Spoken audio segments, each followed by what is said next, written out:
Muy buenas tardes, profesor. Hoy me toca a mí sustentar la sentencia judicial, el taller y tema que usted había dejado recientemente, para poder sustentar mi nota que me hacía falta por no estar presente en las clases.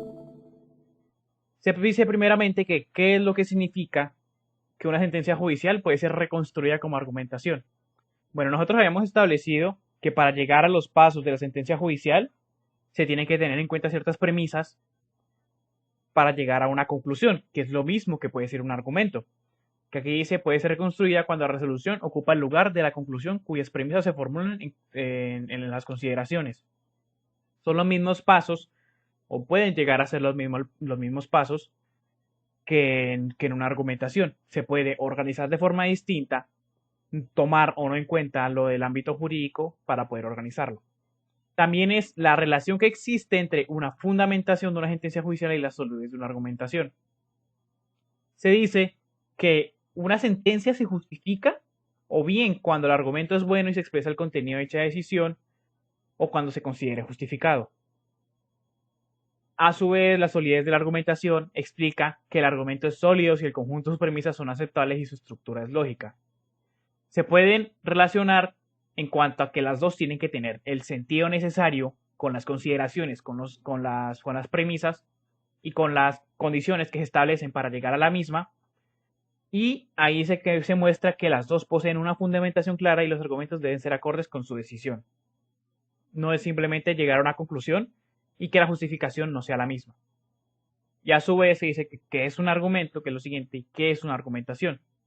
Los argumentos son conjuntos de enunciados en el cual un subconjunto de dichos enunciados constituye las razones para aceptar otro de los enunciados. Se toma en cuenta punto A o punto B, que son los conjuntos de enunciados de un conjunto mayor, para aceptar o justificar una razón final. Y el razonamiento judicial debería ser concebido como un conjunto de argumentos al argumento formado por la premisa normativa y la premisa fáctica. O sea, tomar en cuenta lo jurídico y tomar en cuenta lo fáctico, que son los hechos que llevaron a realizar ese propio razonamiento, esa propia argumentación. ¿Por qué se tiene que llegar a ese fin? Eh, después se dice que qué es lo que se le llama una premisa de una argumentación y cuáles son las principales indicadores de premisas. A los enunciados que constituyen las razones son las que se denominan premisas. O sea, las oraciones, las palabras, la síntesis de las razones y los motivos, que son los enunciados, constituyen razones, que son los que se denominan premisas. Los argumentos tal cual. Los principales indicadores de premisas, había un ejemplo bastante claro, bastante concluyente en el texto, que era el puesto que se responden en vista que, dado que, se puede derivar a cosa que, etc. Y son expresiones que ayudan y señalan lo que es lo que hay a continuación. Son los indicadores de premisa mismamente, señalan que señalan o indican la premisa a concluir.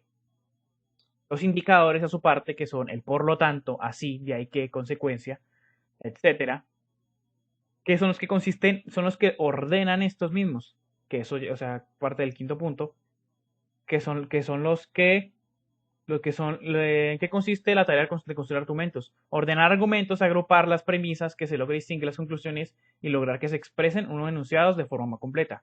Que esto es lo que se puede hacer con el punto primero del tema de las sentencias judiciales, que se pueden organizar de esa manera los argumentos y no estar completamente deconstruido en el texto entero de la sentencia judicial, sino que sacar esos puntos claves, que son los importantes a tomar en cuenta en la. En el séptimo punto tenemos que qué son las premisas tácitas y cuáles son los criterios para justificar su incorporación en una reconstrucción de un argumento. Se dice que las tácitas son las que aparecen expresamente en la conclusión, que pueden ser tanto presupuestas o encubiertas, que no son tomadas en cuenta en un principio, pero están derivadas. Y son obvias razones para tener claramente la decisión.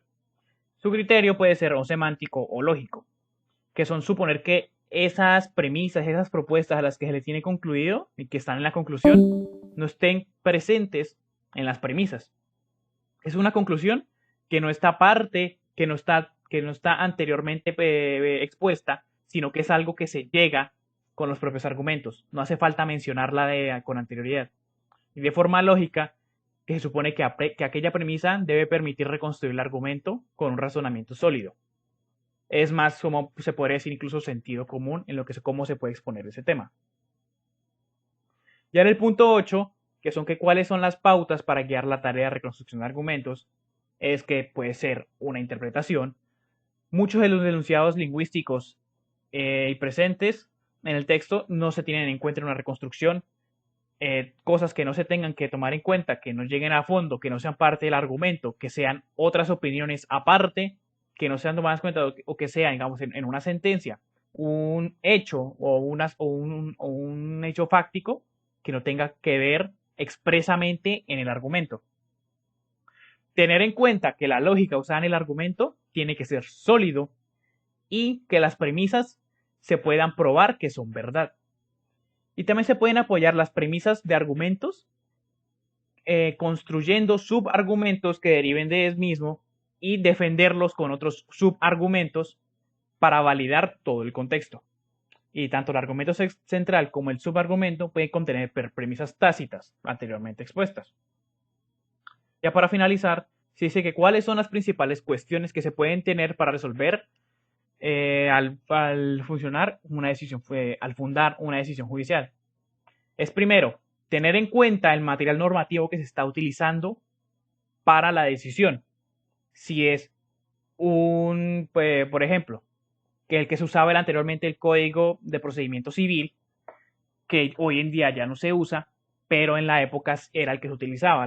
Entonces, tomar en cuenta es ese código y no el actual para resolver ese caso, porque no sería imperativo hacerlo.